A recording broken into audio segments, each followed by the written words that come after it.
Morning सारे बच्चों को। तो बच्चों आज के सेशन में हम लोग बात करने वाले हैं हिंदी वर्णिका का पहला चैप्टर जिसका कि नाम है दही वाली मगम्मा। आज हम लोग इसी चैप्टर का जो है टोटल जो इम्पोर्टेंट प्रश्न इस चैप्टर के बनते हैं उन सारे क्वेश्चंस को आज हम लोग इस वीडियो के माध्यम से समझने का प्रयास करेंगे। तो चलिए वीडियो को स्टार्ट करते हैं। बच्चों तेज़ी से आप लोग जो है फटाफट आराम से बैठ जाइए और ध्यान से क्वेश्चंस को सुनते रहिए और उसका जो हम लोग डिस्कशन करेंगे उसको भी ध्यान से सुनते रहिएगा। जिससे क्या होगा कि आप अच्छी तरीके से ऑब्जेक्टिव क्वेश्चन समझ पाएंगे और अच्छे तरीके से उसका जवाब भी दे पाएंगे। मैं आपको बता दूं कि दही वाली मगम्मा कहानी के जो लेखक हैं बच्चों श्रीनिवास हैं। चलिए वीडियो को स्टार्ट करते हैं, देखते हैं पहला क्वेश्चन हमारा क्या है। बच्चों क्वेश्चन है कि दही वाली मगम्मा कहानी के लेखक कौन है। बच्चों दही वाली मगम्मा कहानी के जो लेखक वो कौन है, श्रीनिवास जी हैं।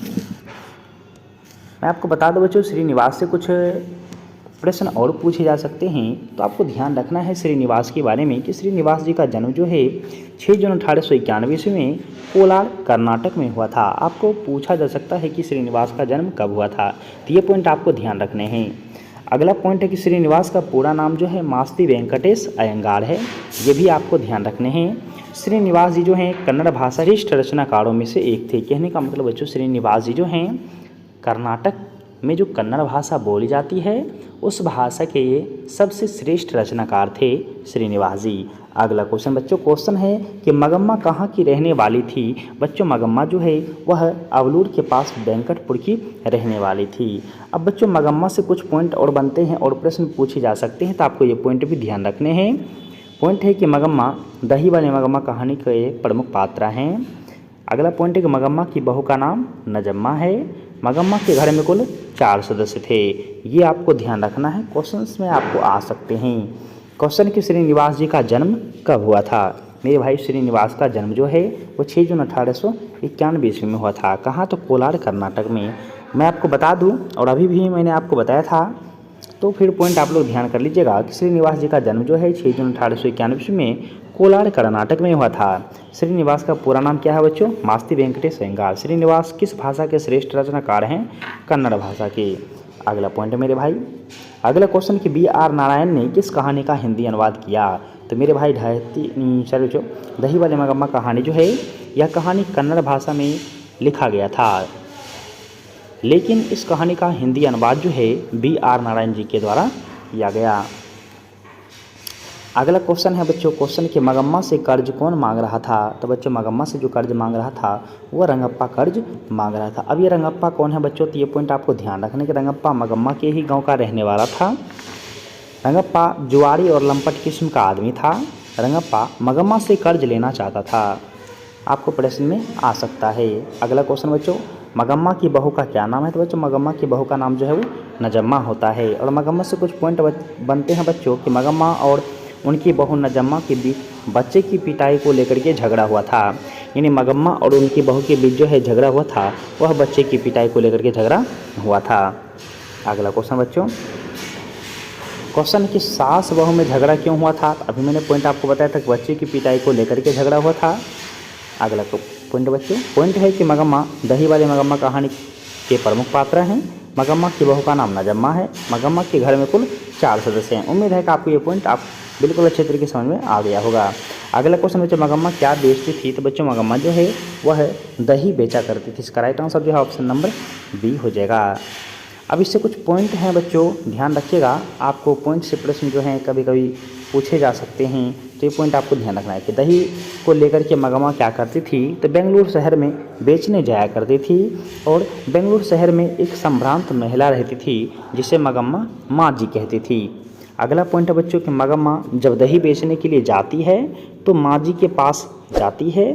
सॉरी बच्चों माँ जी के पास जाते समय और सारा दही खत्म करके आते समय दोनों बार जो है माँ जी के पास आ जाया करती और उनसे बातें करती थी।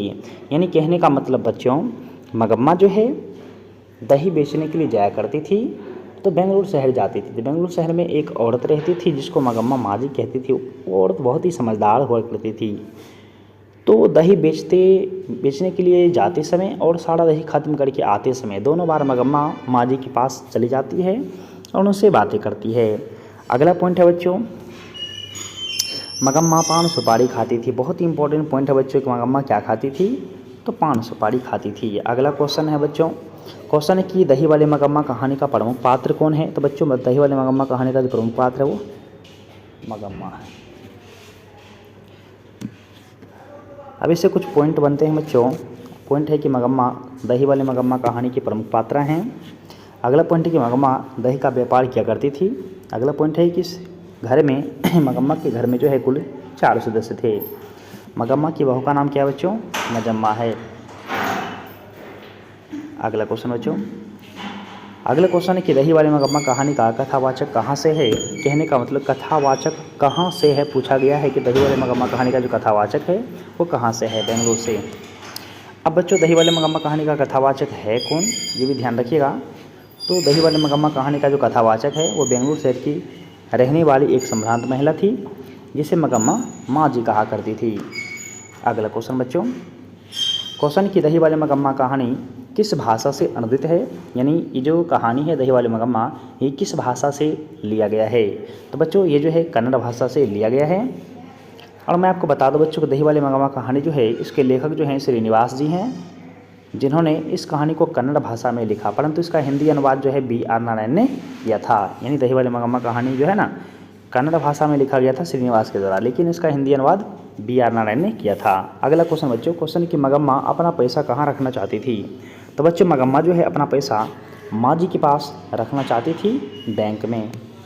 अगला क्वेश्चन बच्चों, क्वेश्चन है कि लेखक ने इस कहानी में मगरमच्छ की उपमा किसे दी है। अर्थात बच्चों इस कहानी में दही वाले मगम्मा कहानी में मगरमच्छ किसे कहा गया है। तो बच्चों वो जो है बहू को कहा गया है। पॉइंट है बच्चों की दही वाले मगम्मा कहानी के जो लेखक हैं वो कौन है, श्रीनिवास हैं। आपको तो याद हो गया होगा। अगला क्वेश्चन बच्चों, रंगप्पा कहाँ का रहने वाला था। तो बच्चों रंगप्पा जो है मगम्मा के ही गाँव का रहने वाला था। अर्थात कहने का मतलब बच्चों वेंकटपुर के रहने वाले थे। अब इससे कुछ पॉइंट है बच्चों, पॉइंट आप ध्यान रखिएगा क्योंकि पॉइंट बहुत ही इंपॉर्टेंट होते हैं। पॉइंट है कि रंगप्पा मगम्मा के ही गांव का रहने वाला था और वह जुआरी और लंपट किस्म का आदमी था तथा वह मगम्मा से कर्ज लेना चाहता था। कौन, तो रंगप्पा। अगला क्वेश्चन बच्चों, क्वेश्चन कि रंगप्पा कौन था। तो वह जो है जुआरी था, जुआरी और लंपट किस्म का आदमी था। अगला क्वेश्चन बच्चों, क्वेश्चन है कि मगम्मा किस कपड़े की ब्लाउज पहनना चाहती थी। तो जो है मखमल की ब्लाउज पहनना चाहती थी। अब इसमें कुछ पॉइंट है बच्चों, पॉइंट आप लोग ध्यान रखिएगा कि मगम्मा जब अपने बहू बेटे से अलग हो जाती है तो वह विचित्र तरह की कार्य करने लगती है। वह एक दिन माँ जी के पास जाती है और माँ जी से बोलती है कि माँ जी आप जो मखमल पहनती है ना वह कैसे गज मिलती है। तो माँ जी ने मगम्मा को बताया कि एक ब्लाउज के 7 या 8 रुपये लगते हैं मगम्मा। तो उसी दिन क्या करती है मगम्मा, कपड़े खरीद करके और दर्जी को सीने के लिए दे देती है। अगला क्वेश्चन बच्चों, क्वेश्चन है कि दही वाले मगम्मा कहानी किसे संदेश देती है। किसे संदेश देती है बच्चों, बहू को संदेश देती है कि लड़ाई झगड़ा नहीं करना चाहिए, परिवार में आपसी मेल से रहना चाहिए। अगला क्वेश्चन बच्चों, क्वेश्चन है कि मगम्मा क्या खाती थी। मेरे भाई मगम्मा जो है वो क्या खाती थी, तो पान सुपारी खाया करती थी, ये ध्यान रखिएगा। अगला पॉइंट है बच्चों कि मगम्मा दही वाले मगम्मा कहानी का प्रमुख पात्र है। अगला पॉइंट है कि मगम्मा दही का व्यापार किया करती थी। मगम्मा की बहू का नाम क्या था बच्चों, नजम्मा था, ये भी ध्यान रखिएगा। अगला क्वेश्चन बच्चों, क्वेश्चन है कि तू गले में फांसी लटकाए घूमता है और मैं जैकेट नहीं पहन सकती। यह पंक्ति जो है किस पाठ की है। बच्चों ये जो पंक्ति है यह किस पाठ की है कि तू गले में फांसी लटकाए घूमता है और मैं जैकेट नहीं पहन सकती। तो ये जो है दही वाले मगम्मा कहानी की पंक्ति है। अगला पॉइंट बच्चों, पॉइंट है कि रंगप्पा कौन था। तो रंगप्पा जो है वह ना ही मगम्मा का पुत्र था, ना ही नजम्मा का भाई था, ना ही मगम्मा का पति था। जिसका राइट आंसर बच्चों ऑप्शन नंबर डी हो जाएगा, इनमें से कोई नहीं। अगला क्वेश्चन बच्चों, क्वेश्चन कि मगम्मा एवं नजम्मा के बीच झगड़ा मिटाकर अच्छा संबंध स्थापित करने का माध्यम कौन था। तो बच्चों मगम्मा का जो पोता था वह एक माध्यम था जो मगम्मा और नजम्मा के बीच के झगड़े को समाप्त कर देता है। अगला पॉइंट बच्चों, क्वेश्चन बच्चों कि दही वाले मगम्मा कहानी का कथावाचक कौन है। तो बच्चों दही वाले मगम्मा कहानी का जो कथावाचक बेंगलुरु शहर की एक संभ्रांत महिला है जिसको मगम्मा माँ जी कहा करती थी। अगला क्वेश्चन बच्चों, क्वेश्चन कि कथावाचक को मगम्मा क्या कहती थी। तो माँ जी कहा करती थी। अगला क्वेश्चन बच्चों कि मगम्मा के परिवार में कुल कितने सदस्य थे। मगम्मा, उसका बेटा, उसकी बहू और उसका पोता, कुल सदस्य कितने बच्चों, 4 हो जाएंगे। अगला क्वेश्चन बच्चों, क्वेश्चन है कि श्रीनिवास का जन्म जो है कहाँ हुआ था? तो मेरे भाई कर्नाटक में हुआ था। मैं आपको बता दूं कि श्रीनिवास का जन्म जो है 6 जून 1891 से कोलार कर्नाटक में हुआ था। श्रीनिवास का पूरा नाम क्या है बच्चों? मास्ती वेंकटेश अयंगार। बच्चों आज की सेशन में हम लोग 25 इंपॉर्टेंट क्वेश्चन को देखें। अगले सेशन में हम लोग इसके आगे ऑब्जेक्टिव क्वेश्चन को देखेंगे। वीडियो अच्छा लगा हो तो वीडियो को लाइक जरूर कीजिएगा। मिलते हैं अगले वीडियो में, तब तक के लिए बहुत बहुत धन्यवाद।